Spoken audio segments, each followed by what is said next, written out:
नुकताच आदमापूर येथील संत बाळूमामांचा भंडारा उत्सव पार पडला. या भंडारा उत्सवाला जगभरातून भाविक आले होते. सुमारे 10 लाख भाविकांनी या भंडारा उत्सवाला उपस्थिती लावली. गुरु माऊली कृष्णात डोने यांनी यावर्षीची भाकणूक केली. भोळ्या भक्तांनी भंडाऱ्याची उधळण करत आनंदाने हा भंडारा उत्सव साजरा केला.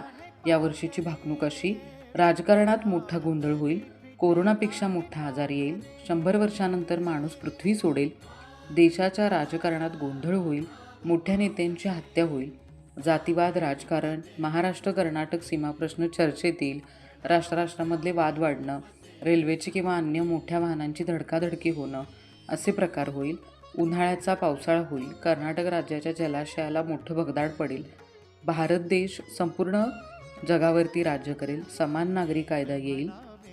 त्याच्यानंतर कोल्हापूरच्या देवीच्या डोळ्यातून पहाटे पाणी येतं, बहीण भावाच्या नात्याला कलंक लागेल, 8 वर्षाची मुलगी नवरा मागेल आणि 12 वर्षाची मुलगी आई होईल.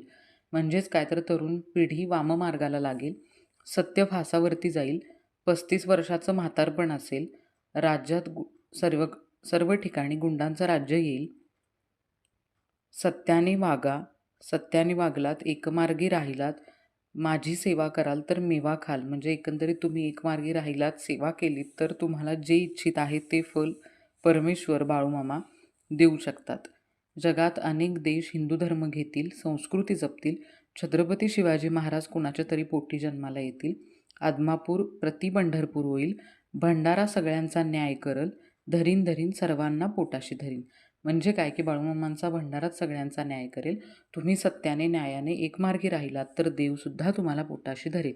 अशी एकंदर भाकणूक. आणि यातून आपण घ्यायचं आहे काय, तर माणसाने सत्याचा मार्ग सोडला नाही पाहिजे.